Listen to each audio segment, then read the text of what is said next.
Cazadores de nazis. Piper, el asesino de Malmedy.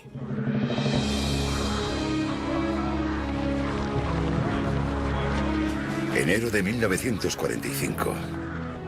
Los aliados están ganando la guerra contra el Tercer Reich. Pero en medio del intenso frío del invierno belga, los soldados estadounidenses están a punto de realizar un macabro descubrimiento. Cerca del pueblo de Malmedy encuentran pruebas de un crimen terrible.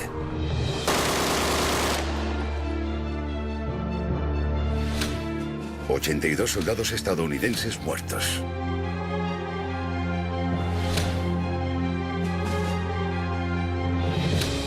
Sus cadáveres, muchos de ellos acribillados por las balas, han quedado congelados en el tiempo.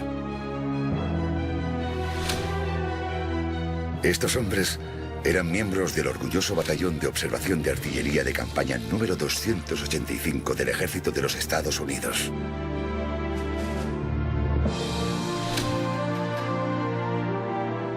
Ahora yacían muertos, algunos de ellos brutalmente tiroteados a bocajarro. Víctimas de una ejecución aparentemente a sangre fría, que pasaría a conocerse como la masacre de Malmedy. Pero ¿quién fue el responsable?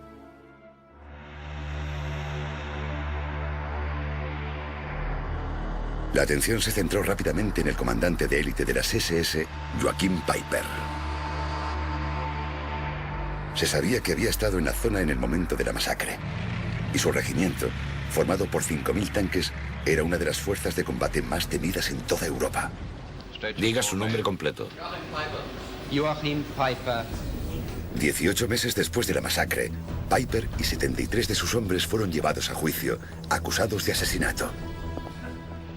Ese es el hombre que realizó los 2 primeros disparos contra el prisionero de guerra estadounidense.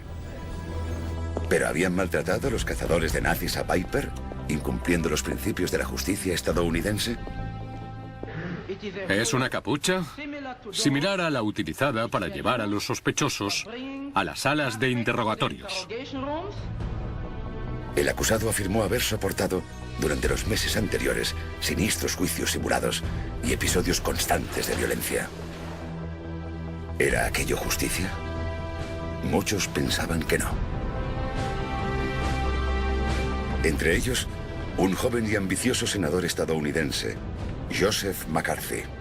I think we all agree that everyone who can shed any light upon this situation definitely will be called before the committee, right, John? La polvareda causada por lo ocurrido en Malmedy tardaría más de 30 años en disiparse.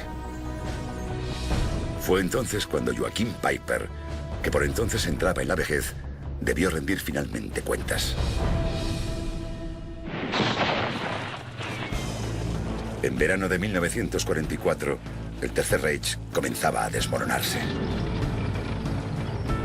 En Bélgica, las fuerzas aliadas capturaron el puerto estratégico de Amberes. Su objetivo era establecer una ruta para abastecer el último empujón de las tropas hacia Berlín. Pero Hitler no estaba dispuesto a rendirse.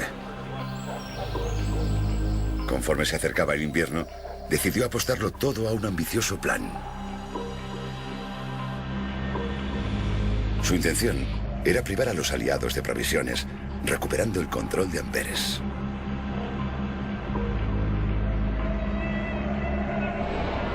Pero para lograr este objetivo, Hitler parecía pedir lo imposible: adentrarse en el territorio aliado. Dividir a las fuerzas británicas y estadounidenses en dos. Y sembrar el caos entre las fuerzas aliadas. Si el plan funcionaba, el rumbo de la guerra podía decantarse en favor del Führer. En noviembre de 1944, Hitler comenzó a reunir una enorme fuerza de divisiones de tanques, entre ellas el 6º Ejército Panzer. Estaba comandado por un antiguo amigo de Hitler, el general Sepp Dietrich. El plan de Dietrich consistía en atravesar las líneas aliadas hacia el oeste en 3 frentes diferentes. Y para encabezar el ataque más meridional, eligió a uno de sus comandantes de mayor confianza, Joachim Piper.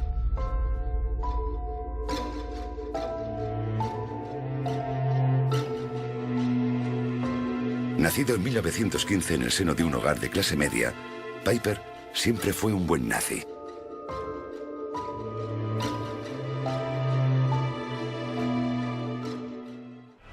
Der Vorbeimarsch wird von Reichsführer SS Himmler, Gauleiter Greiser und Korvettenkapitän Lüth abgenommen. Había sido uno de los primeros miembros de las juventudes hitlerianas. Aquí le vemos en un desfile ante Heinrich Himmler, el líder de las temidas SS.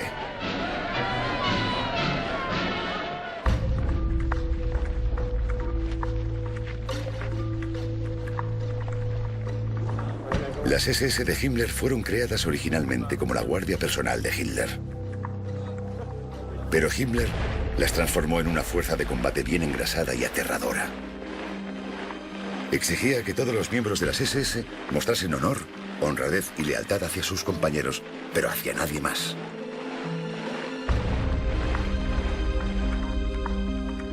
Apoyado por el propio Führer, Piper, con 23 años, no solo se unió a las SS, sino que durante 18 meses se convirtió en el fiel ayudante de Himmler. En una ocasión, incluso acompañó a su jefe a presenciar cómo se gaseaba un ser humano vivo. Un experimento inicial para preparar el exterminio de los judíos. Pero Piper pronto volvió a lo que más disfrutaba, el combate.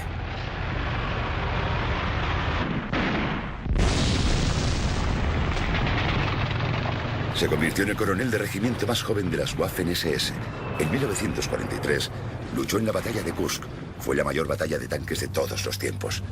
Casi 500 de sus hombres murieron en un solo día. Siendo ya un soldado enormemente condecorado, estaba a punto de dar un paso que le conduciría al oscuro mundo de los crímenes de guerra.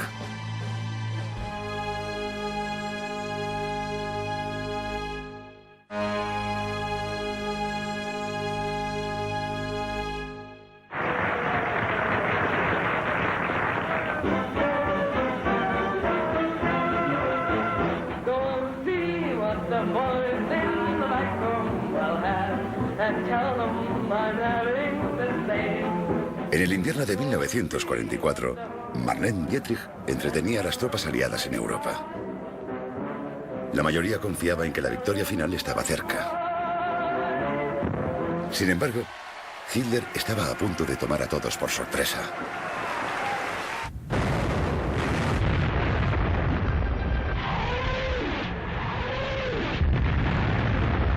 El 16 de diciembre de 1900 inició su enorme campaña, que pasó a conocerse como la Batalla de las Ardenas.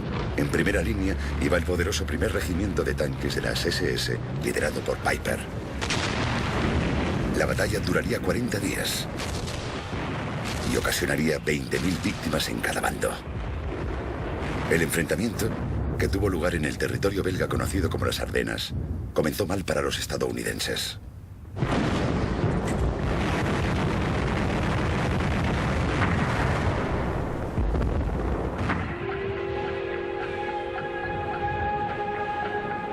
Miles de soldados fueron capturados mientras la potencia de fuego de los nazis arrasaba todo.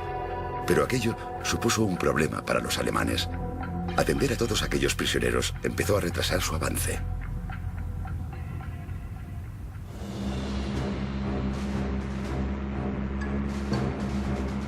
El domingo 17 de diciembre, un pequeño convoy del Batallón de Observación de Artillería de Campaña número 285 de los Estados Unidos se dirigía al pueblo de St. Vith, en Bélgica.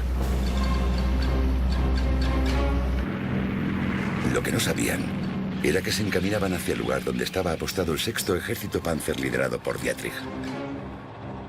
En la carretera N32 hacia Bougny, una pequeña aldea cercana a Malmedy, el batallón 285 estaba a punto de cruzarse con la unidad conocida como el Batallón Soplete.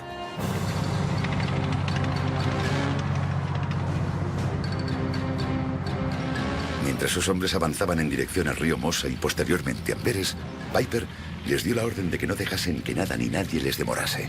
Sus hombres eran jóvenes, muchos todavía adolescentes, pero también formaban parte de la Leibstandarte SS Adolf Hitler, Creada originalmente como la guardia personal de élite de Hitler, sus miembros se habían convertido en experimentados combatientes de primera línea.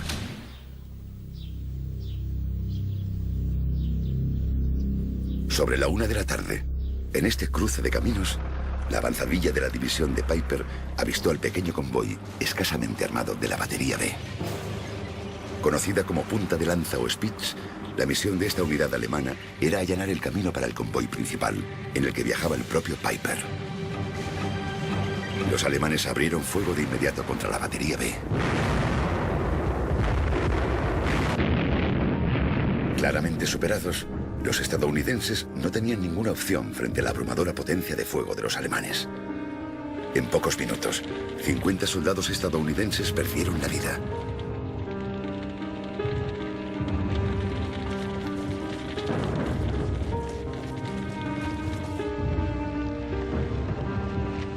Otros 100 hombres se rindieron de inmediato y fueron trasladados a un campo cercano. La mayoría eran hombres del Batallón de Observación de Artillería de Campaña número 285, pero junto a ellos había un pequeño número de hombres de otras unidades capturados por los hombres de Piper por el camino.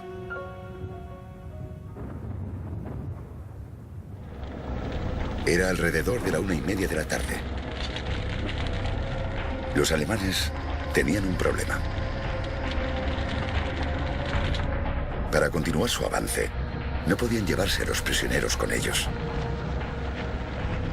Mientras el resto del convoy comenzaba a apretujarse en la retaguardia, una pequeña unidad de jóvenes de las SS vigilaba a los prisioneros. Uno de los prisioneros, William Merricken, relataría posteriormente lo ocurrido. Vi a un alemán de pie, empuñando una pistola y disparando a un soldado estadounidense. Después a otro. Y a un tercero.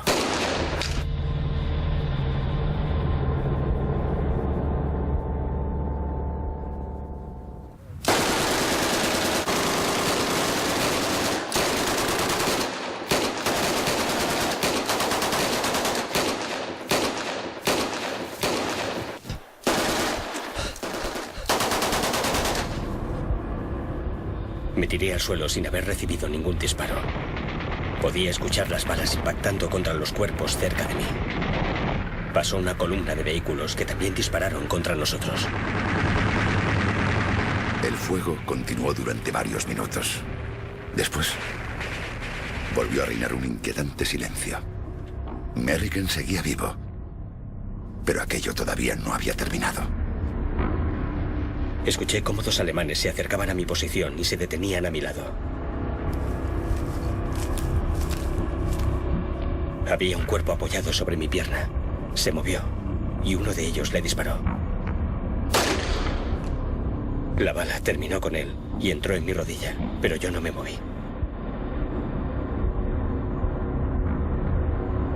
Merricken continuó haciéndose el muerto, pero para entonces las SS habían terminado su trabajo.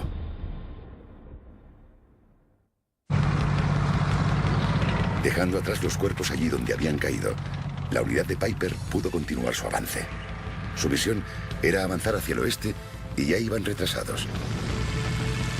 Pero lo fundamental era que habían perdido el factor sorpresa. Durante los días siguientes, los aliados cerraron filas rápidamente. Se sucedieron cruentos combates dentro de los pueblos y aldeas de las Ardenas, que no cesaron durante las Navidades de 1944. La unidad de Piper se abrió camino hasta alcanzar nuevos territorios. Y, según se contó, siguió cometiendo numerosas atrocidades a su paso. Pero a Piper se le estaba acabando el combustible. Su solución fue seguir avanzando hasta alcanzar las líneas de abastecimiento estadounidenses. Mientras tanto, los aliados estaban cada vez mejor organizados.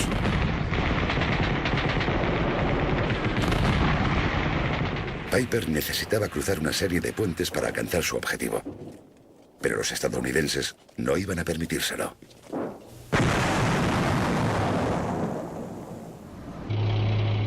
Finalmente, el 7 de enero de 1945, Hitler ordenó una retirada humillante. La batalla de las Ardenas había terminado. El Führer había perdido, al igual que Piper.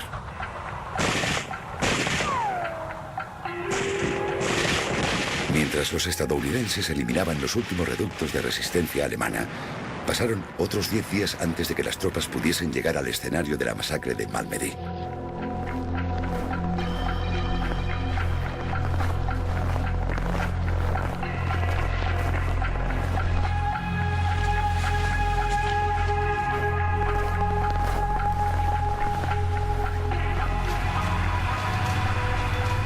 Lo que encontraron en el cruce de Bougny conmocionó al mundo. Enterrados bajo una espesa capa de nieve, los fallecidos yacían allí donde habían sido abatidos. Todos ellos congelados en posiciones grotescas. Todos fueron marcados con un número y fotografiados meticulosamente antes de que se les realizase la autopsia. Todos los nazis que seguían todavía en la zona fueron detenidos de inmediato. En total, los hombres de Piper habían ejecutado a 82 prisioneros de guerra.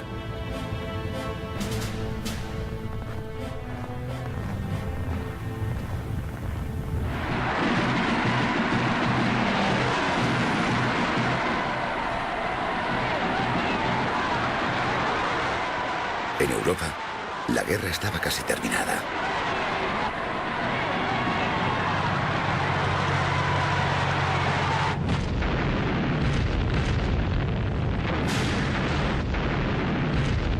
Al cabo de pocos meses, el anhelo de supremacía de Hitler se había desmoronado. El corazón del Tercer Reich fue saqueado por los rusos. En mayo de 1945, la guerra llegó a su fin. El general Eisenhower, comandante de las fuerzas de ocupación, inició la tarea de reconstruir Europa. Pero antes, debía cerrar los casos abiertos contra los criminales de guerra nazis. Entre ellos, Joachim Piper. Se enviaron equipos de investigadores para dar caza e interrogar a los sospechosos. Pero encontrar al culpable no resultó sencillo.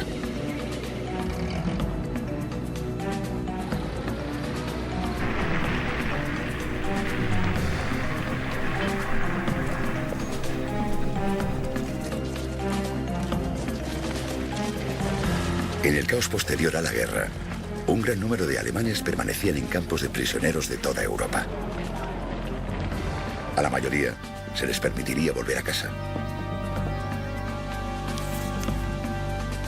Pero se dieron instrucciones especiales para localizar a todos los sospechosos de crímenes de guerra, así como a todos aquellos que habían servido en las SS. En pocas semanas, más de 1000 antiguos soldados de la unidad de Piper, el primer regimiento Panzer de las SS, fueron retenidos para ser interrogados. Todos ellos eran posibles criminales de guerra.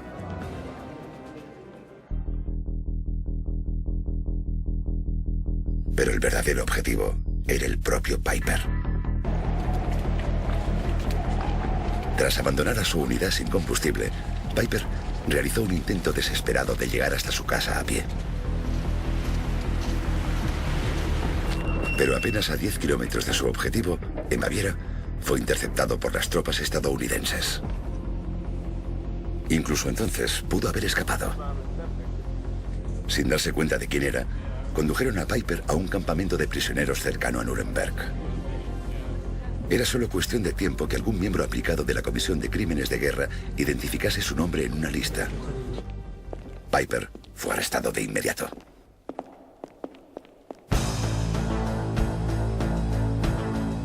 ...74 alemanes fueron implicados en la masacre de Malmedy.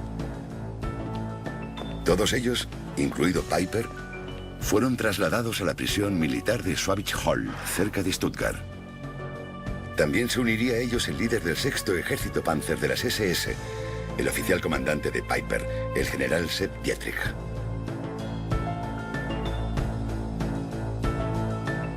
Desde el cuartel general del Tercer Ejército se envió un equipo de investigación formado por 12 hombres y liderado por el teniente coronel Barton Ellis. El jefe de interrogatorios fue el teniente William Pearl, un apasionado sionista decidido a reunir todas las pruebas posibles antes de iniciar un enorme juicio público. Pearl estaba convencido de que la unidad de Piper había llevado a cabo asesinatos a sangre fría. También creía que antes incluso de que la batalla de las Ardenas comenzase, Adolf Hitler había ordenado personalmente que todos los prisioneros de guerra capturados de camino a Amberes fueran ejecutados. Esto constituía una violación flagrante de las leyes de la guerra. Y aunque las órdenes nunca se habían plasmado por escrito, Pearl estaba convencido de que tanto Dietrich como Piper las conocían. Y de que, en Malmedy, siguiendo instrucciones específicas de Piper, se había cumplido dicha orden al pie de la letra. Pero para sostener esta teoría ante un tribunal, Pearl necesitaba confesiones. En los pasillos y celdas de Schwabitz Hall, el equipo de interrogatorios comenzó a trabajar con los 74 sospechosos. Todavía existen controversias sobre los métodos de Pearl. Muchos de los acusados se quejarían posteriormente de las tácticas utilizadas para hacerles hablar. Amplios periodos en celdas de aislamiento, alimentación a base de pan y agua, e incluso violencia en las salas de interrogatorios. Uno de ellos afirmó que el propio William Pearl había agredido a los prisioneros. Otros contaron que les ponían cerillas ardientes bajo las uñas o que era habitual que los visitase un dentista para curar sus dientes rotos. Pero la idea más peculiar de Pearl fue también la más controvertida. La rutina era siempre la misma. Los prisioneros explicaron que les obligaban a vestir capuchas negras para trasladarles a la llamada celda de la muerte. Ante ellos, un falso fiscal y un falso abogado defensor. Pearl solía ejercer de fiscal. La mesa estaba cubierta con un trapo negro y adornada con artilugios intimidatorios. No eran ni más ni menos que juicios falsos. Pearl siempre negó el uso de la coacción y la violencia. Pero la intensa presión psicológica causó inevitablemente estragos.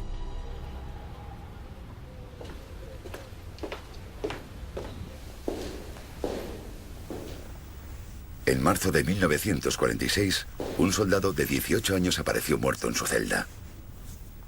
Poco antes había sido interrogado por William Pearl.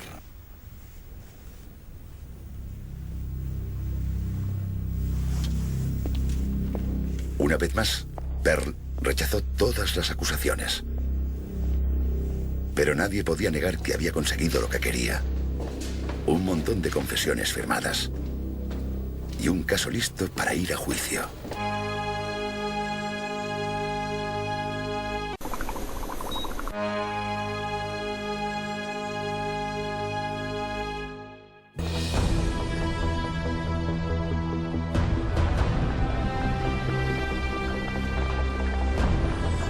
En mayo de 1946, 74 hombres de la Leibstandarte SS Adolf Hitler se sentaron en una sala improvisada del antiguo campo de concentración nazi de Dachau. No había jurado.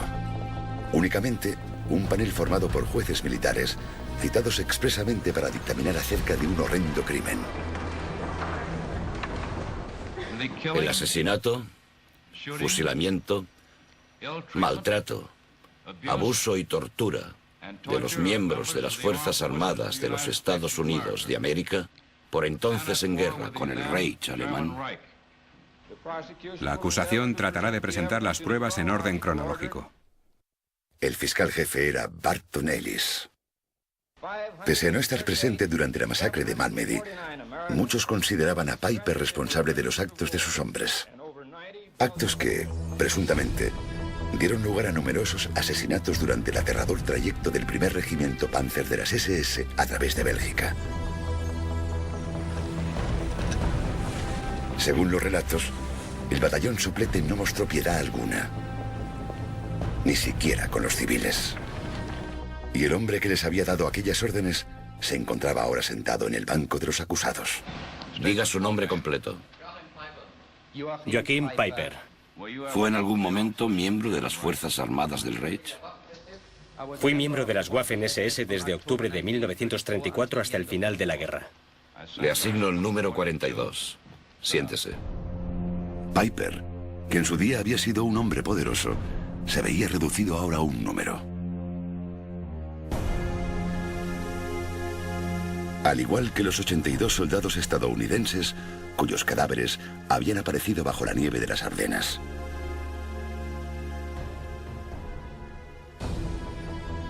Utilizando las confesiones obtenidas por William Pearl, Ellis trató de demostrar que Piper, pese a no estar presente en la masacre de Malmedy, había actuado siguiendo las órdenes expresas de Hitler, autorizando la ejecución de los prisioneros de guerra.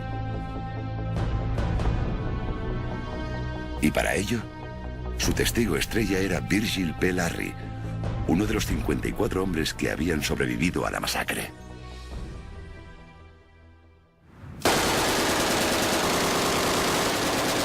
Todos los hombres de nuestro grupo teníamos las manos sobre la cabeza, de este modo. Se le pidió que reconstruyese los momentos anteriores al fusilamiento, cuando un cabo de las SS apuntó su arma contra ellos. Realizó 2 disparos contra nuestro grupo. El primero, contra un hombre que estaba situado a mi derecha, aproximadamente a esta distancia, con las manos así colocadas, que cayó de esta manera.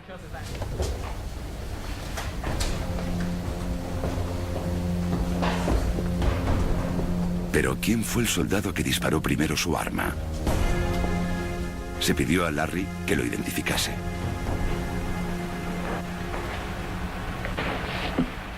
Ese es el hombre que realizó los 2 primeros disparos contra el prisionero de guerra estadounidense. Era una prueba concluyente, pero los acusados se resistieron. El abogado defensor, el teniente coronel Willis M. Everett, señaló que las muertes no habían sido premeditadas, sino un accidente de guerra resultante de la confusión en el fragor de la batalla. En otras palabras, que no había sido homicidio. La segunda parte de la defensa de Everett era que las confesiones firmadas por los acusados antes del juicio no eran válidas, puesto que habían sido obtenidas mediante medios abyectos. El principal responsable de los interrogatorios anteriores al juicio subió al estrado. William R. Pearl, primer teniente de la sección de crímenes de guerra, actualmente en servicio temporal con el Tercer Ejército. ¿Cuál ha sido su misión en la sección de crímenes de guerra durante los últimos 6 meses? He sido el jefe de interrogatorios en el caso Malmedy. Pearl argumentó que había sido necesario utilizar tácticas duras, incluido el uso de capuchas. Cuéntele al tribunal qué es. Es una capucha similar a la utilizada para llevar a los sospechosos a las salas de interrogatorios y para llevarlos de vuelta a sus celdas. Y negó haber falseado declaraciones. Siempre que él quería añadir algo, por supuesto, se añadía. También señaló que cualquier posible maltrato no había sido obra de su equipo de interrogatorios, sino de los guardias polacos. Dietrich me contó una vez que, al ser trasladado a la sala de interrogatorios, alguien a quien no pude identificar le había dado una patada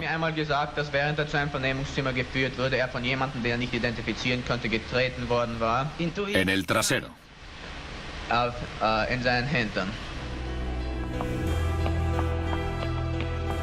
Pearl insistió en que únicamente gracias a la persuasión se habían obtenido las confesiones firmadas, incluida la de Piper, en la que finalmente admitía que la ejecución de los prisioneros de guerra en la batalla de las Ardenas había sido parte de la política oficial.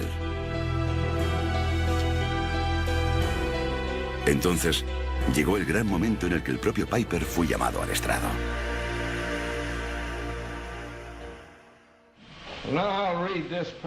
Voy a leer un párrafo de la declaración que hizo el 25 de abril.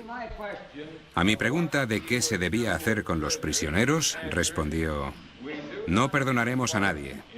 Si nos hubiesen capturado ellos, también nos habrían liquidado. ¿Es eso cierto? Sí. Dije que no perdonaríamos a nadie.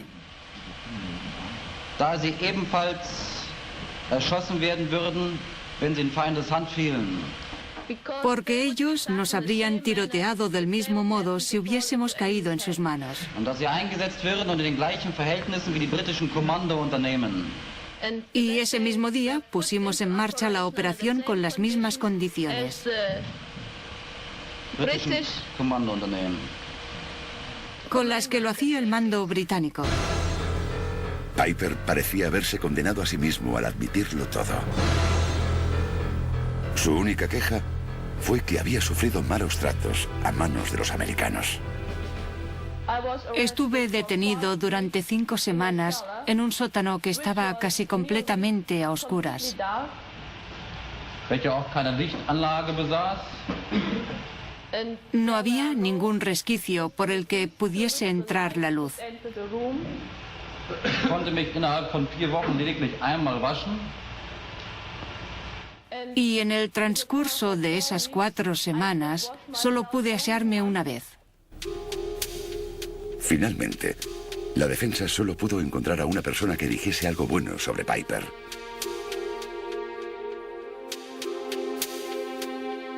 La unidad del mayor Harold D. McCown había sido capturada por Piper tras un cruento combate en el pueblo belga de La Glesse. Pero McCown testificó que, como prisioneros de guerra, Piper les había tratado bien a él y a sus hombres. Fue un testimonio inesperado. ¿Pero sería suficiente para salvar a Piper? El fiscal Barton Ellis creía que no. Fue un récord sangriento el que estableció el primer regimiento Panzer de las SS durante aquella corta semana. Esperemos que nunca se repita y que nadie se acerque a ese récord. Todos aquellos compañeros estarían hoy vivos de no ser por el primer regimiento Panzer de las SS. Y no pueden haber muerto en vano. Nuestros antiguos enemigos han de entender claramente que no pueden actuar en la guerra de una manera tan despiadada e inhumana. El pueblo alemán debe darse cuenta de que el principio del exterminio que les guió en su última batalla no creará un mundo nuevo y mejor para ellos, sino que solo traerá el desastre para su patria y para ellos mismos. Espero que se les castigue de forma apropiada por sus crímenes. Después de que Ellis hablase, llegó el turno de la defensa. La cuestión que les formulo es esta. ¿Consideran que la violencia, los juicios falsos, las promesas de libertad, etcétera, son artimañas legítimas y dignas del ejército de los Estados Unidos? Intentan demostrar un asesinato a sangre fría mediante admisiones de unos acusados contra otros dictadas astutamente como una especie de estrategia. Que nunca se diga que se ha aplicado una condena justa en esta mascarada de libertad, que un gobierno militar ha cubierto con un falso manto de legalismo. Dejo en las manos de Dios y en las suyas el veredicto justo para estos 74 acusados. Fue un discurso apasionado, pero los jueces apenas se inmutaron. El primero en escuchar el veredicto fue el soldado George Phillips, acusado de haber realizado el primer disparo. Este tribunal, tras una sesión a puerta cerrada y con al menos el voto de 2/3 de sus miembros presentes, le condena a morir en la horca, morir en la horca, morir en la horca, morir en la horca, en el lugar y la hora que una autoridad superior dictamine. Más de la mitad de los 74 acusados fueron declarados culpables y condenados a muerte. 22 de ellos, incluido el general Sepp Dietrich, recibieron duras condenas de prisión. Finalmente, llegó el turno de Piper. Pese a no estar presente en la masacre, había aceptado la responsabilidad de los actos de sus hombres. Este tribunal, tras una sesión a puerta cerrada y con al menos el voto de 2/3 de sus miembros presentes, le condena a morir en la horca, en el lugar y la hora que una autoridad superior dictamine.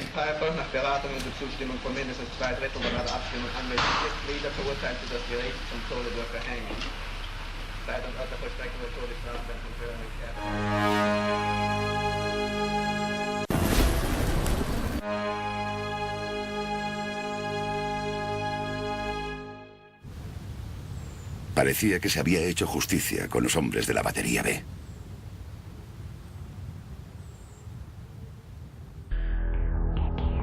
Pero la alegría de la acusación duró poco.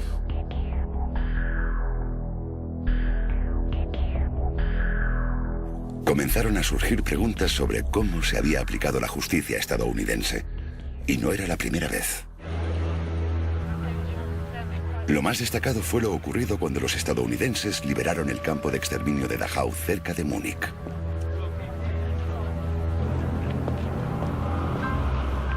A su llegada allí, en abril de 1945, los soldados se encontraron con horrores inenarrables.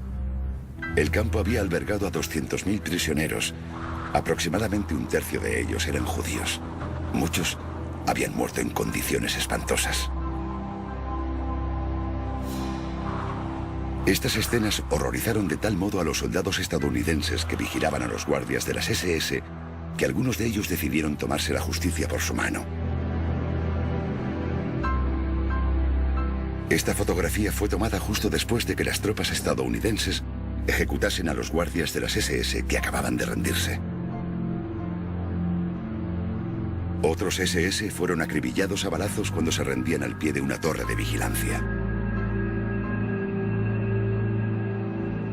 Mientras la liberación continuaba, varios soldados estadounidenses fueron sometidos a consejos de guerra, pero los cargos fueron retirados posteriormente.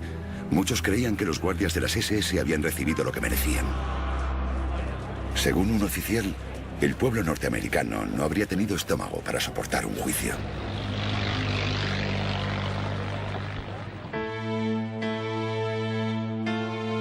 Pero el caso Piper, que irónicamente se juzgó en Dachau un año más tarde, había reavivado ciertos sentimientos incómodos. En los meses posteriores a su condena, se pusieron en marcha diversas investigaciones para examinar cómo se les había tratado a él y a sus hombres. Ante la falta de fundamento de algunos veredictos, se anuló la condena a muerte de 30 de los acusados. Piper, sin embargo, permanecería en el corredor de la muerte.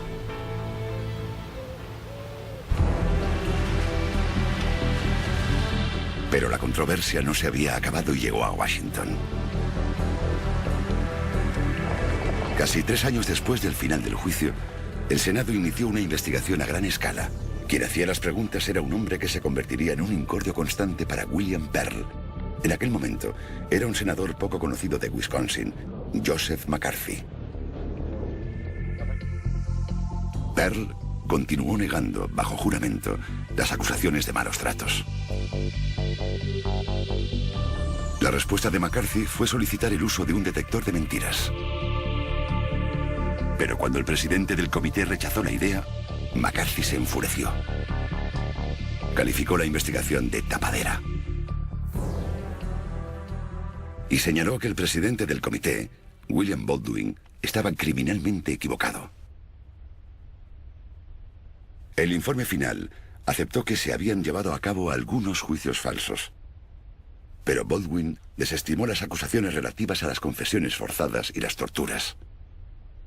William Pearl y sus compañeros interrogadores quedaron libres de culpa. Pero esos años de escándalos, unidos al cambio de la situación política en Europa, acarrearían consecuencias.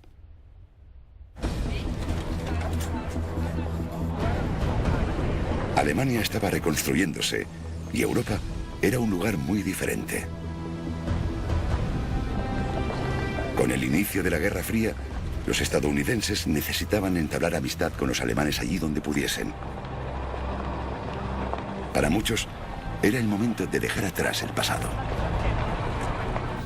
En 1951, los últimos condenados a muerte, incluido Piper, vieron cómo sus penas se conmutaban por la cadena perpetua.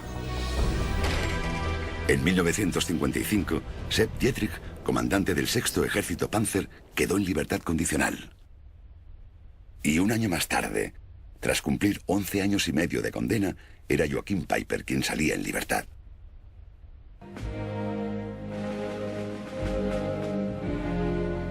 Para los supervivientes de Malmedy, supuso un trago amargo.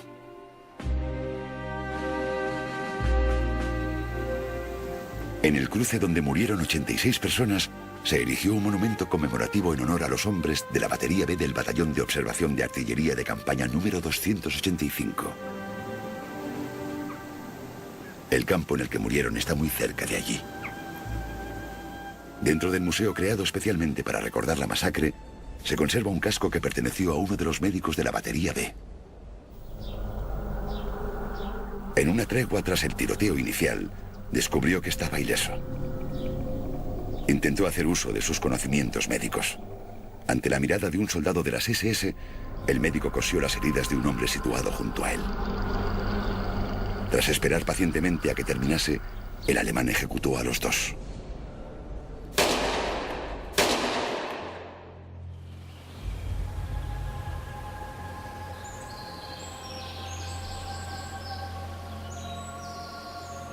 ...21 víctimas de la masacre de Malmedy yacen aquí, en el cementerio militar de Henry-Chapelle, situado 40 kilómetros más al norte. Número 13. Gilbert R. Pittman. Número 3. Luke S. Schwartz.